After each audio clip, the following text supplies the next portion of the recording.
Okay, we're joined by Dorking Wanderers Director of Football Jordan Clark for an update and a look ahead towards the 2022-23 season. Jordan, good to see you. Good to see you, Dan. Just start by talking about the changes of the academy we announced a few weeks ago. It's an amalgamation of the youth and elite sections and a reorganisation. Can you just talk us through the thinking behind that and how the academy now looks as an overview, really? Yeah, so obviously, Dan, with the club's growth on the pitch has to be matched off the pitch, and I include the sort of academy and youth sections in that. So that obviously the club now reaching National League status, we needed to get our sort of ducks in a row as such with the pathway that we were developing. So obviously the academy now, in what was the post-16 element of it, has been going now for 6-7 years and achieving really good results both on and off the pitch. You know, FA Youth Cup runs, you know, take out the 2 COVID years, we had some really progressive times in the National Alliance, Isthmian League. So it was sort of now, how can we sort of extend that success? And these sections have been brilliant in their own right, providing, you know, football for all, providing an elite section with Richard King's stewardship, a really unrivaled structure which sets us up for, you know, when we're talking about being a professional club, it really sets us up for that with the sort of personnel he's got involved, staffing, quality of coaching, and the players, you know, which we've seen with obviously Dom Plank in the most recent times. But the whole point of it is just so that myself, Mark, Chris, Richard, Paul Whitlock, Danny Aldridge, really just sit round the table and make sure we're doing the right things for these kids and making sure that Dorking, you know, have a future, have a pathway, and you know that we're not shortchanging anyone in what we're trying to offer. You know, this club only progresses and does really well, so we want to make sure that the youth sections have that same mindset, and that getting us involved in that hopefully allows that to happen. Yeah, no, absolutely, and that good work and progression has led to this elevation of the status of the academy to National League, and means we'll now have our senior academy side playing in Southern Combination League, which is obviously fantastic. Just talk us through that, what we can expect from that league for that team next year. Yeah, so obviously the last couple of years we've had an Isthmian League side, we've had our reserves, and we've had a national under-19 alliance team. This year we achieved something, you know, in the background. We achieved a National League Academy licence, which, you know, we had to jump through multiple hoops, but, you know, in the right way, you know, making sure that we're offering the right infrastructure. And that's allowed us now to have our full-time players playing in the National Academies League, which will be excellent, you know, step for them on their journey. And then with the now known B team playing in the Southern Combination League, we've obviously got Reece Barker and his management team of Ruben and Jamie and Lucy all involved now, and, you know, I was the manager of that team. But now we've got them involved to really sort of take it to that next level and have the pathway and the players playing at the right desired level to bridge the gap towards the first team, which is obviously a big one. But also, you know, again, regardless of whether they make it in our first team, our job is we want to make sure we provide a platform for them to progress. And our pathway is, you know, unrivaled in a lot of cases in terms of first team football at a B team level, along with academy status below that. You know, you've got lots of opportunity here to progress. So that's the whole thinking behind it, is again just continuing to challenge individuals to you know, hopefully produce our own first team players in the future. Yeah, absolutely. And obviously you mentioned about the B team there. You know, we've got the Alliance and the Tactics League sides as well operating just beneath that. How do they kind of fit into the situation as well? Because obviously they play in competitive divisions, of course, as well. Yeah. So the idea that, you know, we've got around about 4 teams that make up the boys' side of our pathway. And the idea is a hierarchical approach, like anything, but that hierarchical approach is not to diminish anyone's dreams or anything like that. It's to provide a development pathway that players can play at the right level for them at the right time. So, you know, people develop at different rates, and you know, that's both physically and technically and tactically. So the Tactics League and National League sides are really important. They provide a level of competition for players at the right level that they're at, and the idea is you know, as we all know, football's a funny game. You'll find that someone we think will be Tactics League, or National League Alliance side at this point, come the end of the 2 years, could be playing in the first team because their development has gone so well. So there's no one, it's there for the purpose of providing the right challenge at the right time for the right individual. Yeah, of course. And so reflecting on obviously the teams that we've got set up and looking ahead to the season, what are the targets for the upcoming campaign, and what you're hoping the academy achieves? Yeah, so obviously, again, it's to be competitive is obviously, everyone wants to win games, but ultimately over the last 3-4 years, our track record of producing players that can go on and play step 4 pro game, even now with, like I mentioned earlier, Don Plank achieving that scholarship from our B team, that's what we're going to measure our success by. And we've got some really exciting new players, first years and third years, and we're really excited about like the B team squad, what they've brought in. So yeah, in terms of measures, it'll be how many players can we produce. We've got Cam Black, James Dixon, Ollie Allen, these players that have been with us the last couple of years that have come through the pathway. I'd like to do another 2 or 3 more this year, and then obviously being in these new leagues, I'd like to see us be really competitive in the academies division of the National League, and then also with the B team. I finished 3rd last year, so Risa's got to try and better that. So see how it gets on. Yeah, no pressure in that for that particular team. Yeah, had a fantastic campaign last year. Just looking back to last year, you mentioned him a couple of times. Don Plank. You just talk us through his story, because there's obviously a real success story from last season, seeing him move on to the academy. Don was with us from under 12s, under 11s, within Richard King's elite section, and through his time, he's had interest. He's obviously been an outstanding individual at each age group, and his development this year really sort of not spiralled out of control, but it was uncanny. I've not seen anything like it. He came into the under 18 Isthmian side and set it on fire, like genuinely in the couple of games that he played, and he was fast tracked from that into my squad last year, and he played 10-15 games for me, and was more than comfortable in the men's division physically. Obviously, his technical ability is second to none. But the most impressive thing about him was his coachability.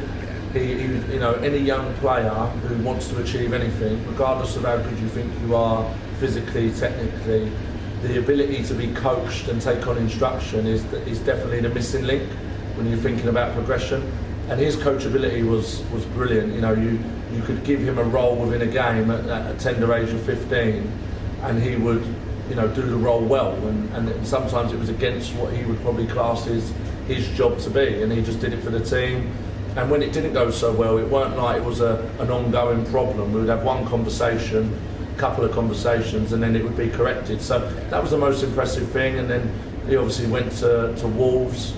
There was a lot of interest, multiple clubs coming to watch our B team games, and Wolves were proactive in their approach, and he went there for, I think it was around about 10 days, 2 weeks, stayed up there, and performed excellently well. Played against Man United, Everton, Forest Green, scored against Forest Green, and he really just put his skills on show as such. And then from that, he's achieved a 2-year scholarship, and we're just so proud of him. Like, he literally, the day he was driving up there, he'd come to see us at the club, and it was just really nice to see him and his mum, and obviously for them to thank us. But ultimately, it was his desire, quality that shone through, and we just played a part in it. So no, we're looking forward to seeing him playing in the Premier League. Yeah, no, absolutely. We wish Dom all the very best at Wolverhampton. Yeah, I hope he has a fantastic season to get going there. And you mentioned obviously a couple of the names of some of the guys who come through the academy, got into the part of the Wanderers first team, the likes of James Dixon, Ollie Allen, out on loan last year, some great seasons. Cameron Black being another one. What's the plan for those guys and some of the other players for this campaign, Jordan? Yeah, so we again, our loan programme has been something we've developed to try and bridge that gap. So we've built up really good relationships with Step 4, Step 5 clubs, and even now, obviously the quality of player that we're producing, we're getting good relationship with Step 3 and Step 2. So our plan is with them is again just to aid their development. It might be a challenge in terms of a different league, it might be a challenge in terms of a different way of playing. So we've got Cam, who's gone to Hayes and Yedding, Cam Black, so was Leveredge Young Player of the Season last year, and done excellently well in a difficult team. was asked to defend a lot and met those demands, and was part of their incredible run that nearly see them, safe in the league and stay up. So and probably rightly should have stayed up with everything that went on. But the idea with Cam now is to put him in a different environment. So Hayes in Yedding, great side, beat us in the FA Cup last year, and now they'll be challenging in that league. So how does Cam deal with that pressure, and can he step up his levels? So then when he does return for us, it's can he play at this level? So obviously with the first team here and Mark's side obviously progressing again, it's a different now challenge that we're developing players for. So we've thought about that in the loan deals, and like with Ollie going to Burgess Hill, again a side that we're looking to compete. James Dixon going to Hayward Heath. So these were boys that were at teams that were probably wanting to consolidate last year and be okay with. But these teams now are, playoff chasing, promotion chasing teams, and we want our boys to be challenged in that way now with that pressure, and they've proven they can do it. Like Ollie Allen last year, I think he was just turned 18, played in the semi-final of the playoffs against Herne Bay in front of near enough 2,000 people. Credit to him, and was excellent in the game. I was there watching it. He was excellent. So these are all the moments we want to give our players. So when they come to us, playing away at Oldham won't be too difficult for them. Yeah, no, absolutely. And that's obviously the loan spells they had last year. They had some really, on a personal and a collective level, had some fantastic achievements and memories, didn't they? So long may that continue. Hopefully, same this season. We're speaking today. We're a few days away from the ladies' team kicking off on Sunday, getting their campaign underway. How's progress been made over on the ladies' side in the last few weeks? I know they've brought a few players in, haven't they? Some really experienced players by the looks of it as well. Yeah. So it's really exciting. Obviously, we, myself and other members of the club at the time, set up the ladies, if you include the COVID years, about 3 years ago. To see where it is today, with under Callum's stewardship from a chairman basis, and obviously Lou and Kez and Jamie and all the staff, is phenomenal. The quality of players they're producing, for people to come down and watch on a Sunday is excellent. Obviously the plan is, they were disappointed last year to not get probably the outcome they wanted promotion wise, and this year it's definitely going all out for that, and I'm sure people can see that with the signings we've made. But those signings are testimony to the environment that we've created. There's no like big cash cow as such, like towards the, yes, we want to be as professional as possible, but the idea with it is bringing in like the likes of Sherelle and other players that have been brought in this year. They believe in the project, and the ladies' game at the moment on the back of the Lionesses, and just in general over the last 10 years has developed so much. We're so excited to see where our ladies team can end up in another 5 years, and similarly, match what the first team men's have done, and go on to promotions and achieve different things. So under Callum and Lou and Kez and Martin, we've got an infrastructure that, again, at the level they're at, is unrivaled, which is what we want, and we hope that breeds success. And I wish them best of luck for this season, and we're working on things in the background, and I can't wait to hear about Sunday, how they get on, and see the results start pouring in. Yeah, absolutely. Looking forward to the season starting for the ladies this coming Sunday. Yeah, start at Meadowbank at home. So really looking forward to that. So we just finished, Jordan, by just mentioning obviously they've got talent IDs coming up for next season. The first one being on September the 11th. So this is for the season, obviously 23-24 season, of course. Just talk us through how young aspiring players want to, how they get involved, and what the talent ID days entail, and what it's all about. So we run like we can call them open events. We give them a different sort of lookout, and as the talent ID days, and the idea is interested male and female players in progressing their football post 16 will come down and just explore their option with us. So we'll do a presentation and let sort of the offerings that we offer educationally and football wise, and then there's a football session that where we evaluate them and see where they're at in their development, and then we go from there. So we advise that as many people come down, options are good, regardless of whether it's number 1, number 2, come down, you never know, you might be surprised.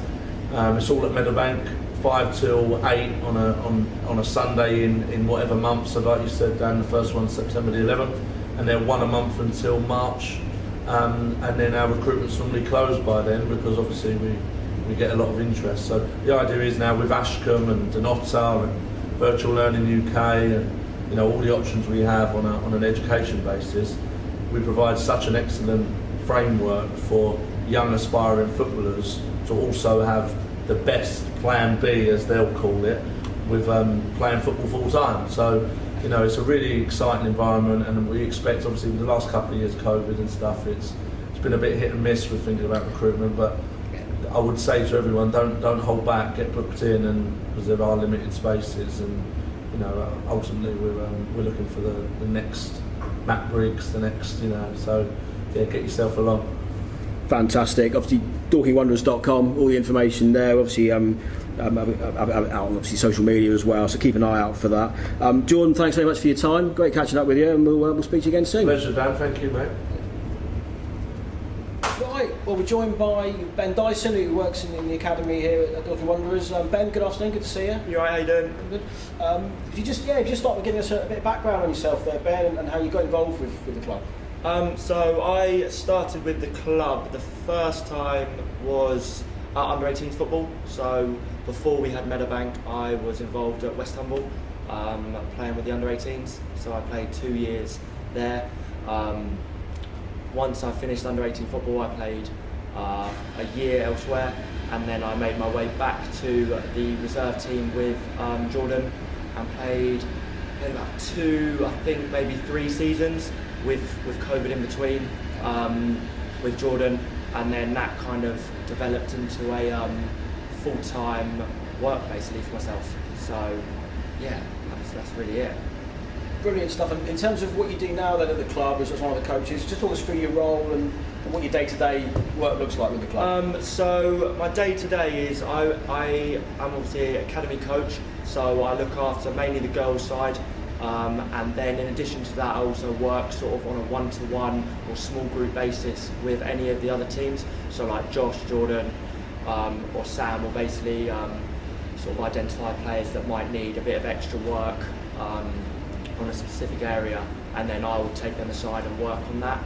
I'm also head of the foundation phase, which is for the youth section of the ages under 7 to under 11. So I sort of lead on that and help out with coaching, organising, and yeah, that's really it. Fantastic. And on the verge of the new season getting underway, what are you personally looking to achieve this season, and what you're hoping the academy achieves as well this year? Obviously we just want to keep going upwards basically. We just want to keep working our way up. Obviously with the first team doing so well, it's reflected back on the academy.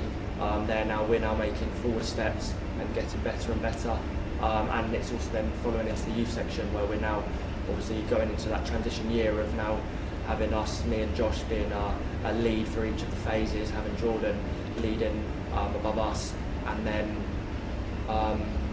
so we obviously just want to keep going the way we're going basically and just not stop. So yeah. Fantastic. Ben, thanks for your time, much appreciated. Right. We'll catch up soon. All the best for the season. No worries. Right, okay, we're joined by Josh Gallagher, part of the academy team here. Good to see you, Josh. Good to see you, Dan. If you just talk us through your background and how you got involved with Dorking Wanderers. Yeah, sure. Well, it's actually I've been here not that long, only sort of a couple of years, but I've known the club since it's pretty much from when it started, going through the league. So I've been sort of involved in a sense that I know what's been happening, what's been going on around the club. For one reason, I've been part of the club in terms of I've been part as a player, I've been part as a coach, I've played against Dorking. It's been sort of some journey where you've just seen them climb the leagues, and I've just stayed put, and you've just seen them get higher and higher and higher. Now they're obviously top of the non-league pyramid, which is great to see. But now over the years, I was always playing grassroots football, down here when it was a grass pitch, out on the fields, local area. It's always been something I've been part of and seen it grow. And then sort of taking from that, once I come out of youth football, went into under 18 football and first team football, obviously when I was part of playing against these guys. And then with that, come out of college, took my coaching badges, then coached at Leatherhead where I was coaching up against Dorking Wanderers when it all started to come on in terms of the AstroTurf and everything like that. And then, next step further, become a player at Dorking Wanderers with Mark White when they were in the Isthmian Prem. Did last about a couple of months. I was doing Mark a favour more than anything. They had a few suspensions at the time. Didn't play much, then ended up moving on. And then with that, they've obviously grown. I've had my twin brothers play down here. Dan's played down here, and it's just been one of those where it's been great to see the club grow. It hasn't been great to see my development because it shows where I'm not getting anywhere. But yeah, it's been great, and I'm happy to be part of it now because it is a club that's only going in one direction. We've seen that over, since it's been created, the club's just nothing but been on the up. But especially in recent years, to see them make those steps from step 3 to step 2 to step 1, which everyone knows how difficult it is, and so many clubs have tried it and failed. It's an incredible journey for them, and I'm glad that now I'm part of it and I'm here. So yeah, really happy. Fantastic. And just talk us through your role within the academy and what you do day to day. I do so much here, it's unbelievable. No, so my role is basically I work under Jordan. Jordan's the boss. I work within the 16 to 18 year olds that are training behind me right now within the academy, so that's all full time during the day. So I help out with the coaching. I run my own team, which I'll go into in a minute, and with that I also help out I do the teaching side of things as well. So their national diploma, they are being educated at the primary school, which is based in Dorking. I teach the learners there over the 2 years the course. Hopefully I'm sure they will get the qualification that they want, and then they can move on to university. So I help out with that, and I also help out with the youth section, which has just now sort of been we've sort of been in a transitional phase with the youth section, basically trying to take it to the next step. As I'm sure people have said, the club's only moving in one direction, and we want to make sure that underneath that we're doing the same thing. So the youth section is now taking a transitional phase. We're now under the academy becoming part of that. So hopefully there's now a nice pathway from the youth section, from when we start mini kickers, mini wanderers, under it could be 3-4 year olds. You're now moving up to hopefully a pathway up until under 18s, which obviously we are the academy, and then you're looking at the B team and the first team as well. So I work within the 12 to 16 year olds within the youth section. So I'm head of those age groups where they're sort of embedding themselves into becoming, hopefully choosing to be a footballer, getting into the academy, and then taking their next steps hopefully into the first team and the B team, and then see where it takes them after that. But where we are really focused on at the moment with this transitional phase is the youth section. Obviously the academy's been what it is for the last so many years. I've been part of it the last couple of years, but Jordan's been running it for the last 5-6 years, I believe, and done a fantastic job. And we're only getting bigger and developing more now that we've got A levels over at the Ashcombe, which is also in Dorking, and we've still got our B Tech that we spoke about. But the youth section now is something that we're really taking pride in, to make sure that we take those next steps for not just the people that want to be part of it at under 18s, but people that want to be part of the club at under 7s, under 8s, that want to come down, be mascots at the first team games, have that sort of insight and that sort of togetherness where it's all one place. You've not got different coaches from under 7s to under 18s. You don't know who they are until you get there. It's one of those things where the under 7 and 8s, being part of the soccer schools, being part of like the youth section itself, they will see us about. So when it gets to that age when they're going, I need to make a decision of what I'm going to do next after school, they've got that trust that it's like, oh yeah, you've got Josh, you've got Ben, you've got Jordan, I know who they are, I trust them, and so on, and you build that relationship, and hopefully it makes them want to be part of what we're doing here. So there is there's been massive developments within the club, and it's been a real big sort of success in what we've done so far, and hoping it can only get stronger. So yeah, really good. Fantastic stuff, and we're obviously on the verge of the new season getting underway. What are your hopes and expectations for your team for the upcoming campaign? So the team I run is the National League Youth Alliance B team, and it's basically second string to Jordan's side, and then we've obviously got a third side as well, and it's really good because the actual levels aren't too far apart. You can see that there's a real, in terms of the top players of each team, there isn't much difference. You can see them. There will be, not saying we don't want loads of changes within the teams, but it's good that they've got that opportunity, and you can see that we've got that within the club. So it shows you that the consistency and the level we have is at a good standard. In the team I work with, last season I think we finished just below, about mid-table I think we finished, and it's a tough league, it's a difficult league. You've got to be physically, that's probably the main difference, is physically I would say was the big difference within there. Technical ability isn't too much, I think we're at that level. I think it's just physically making sure that we're fitter and stronger than what we were last season, and with the new players in you can see that we're that, so hopefully we'll be able to kick on, and we're looking to basically improve from last season. So where we were mid-table, but hopefully to get in the top half. You never know if we're consistent and we're doing well, you never know where it may take us, but that's our main thing. But that's just our expectation as a team. my own expectations, I'm looking at developing players. I want to be trying to push players from that team into Jordan's team, and then Jordan obviously looking to push into the B team, first team, and that's sort of how we're working. So we're looking to push players on and develop them as best they can, as well as in a team environment, but also as individuals as well. So we're hoping that we can see that, and if I see 2 or 3 players within a year, within 6 months move into Jordan's team, I feel, as well as the players, of course, I feel as I've done my part. So yeah, that's sort of what I'm looking at in terms of my targets. We've obviously got team targets we've set separately. We always tell the individuals to set themselves targets to make sure they're improving, so they challenge themselves all the time. And then with that, in terms of the academy, always want to try and build people, personalities, characters. We don't want them shying away from things and being in their shells. We want to prepare them for the real world, as people say. If they're going off to university, we want them comfortable doing interviews. We want them comfortable, out on the football pitch, expressing themselves in an environment, and they can adapt as well. So they're not just coming in going, right, you've got to set this way. This is the only way that you're going to be able to play, learn, develop, and so on. It's giving them an environment where they can adapt to certain things. I'm a different coach to Jordan. Dyson's a different coach to me. Cave as well. We're all different people, and hopefully with that they can adapt and blend. And then when they take that on and they're in different environments, if it's Mark White in the future, if it's Reece in the B team, if it's other clubs elsewhere, they're able to adapt and learn, so they can feel good in themselves to go, yeah, I'm happy here, and I can get along with everyone and sort of hopefully express themselves and kick on as well. So yeah, that's sort of the environment that we want to set and the targets that we set ourselves within the academy. Brilliant stuff. Josh, thanks for your time, much Thanks, Dan. appreciated, No, and thank you very all the much. best for the new season. Cheers, see you soon.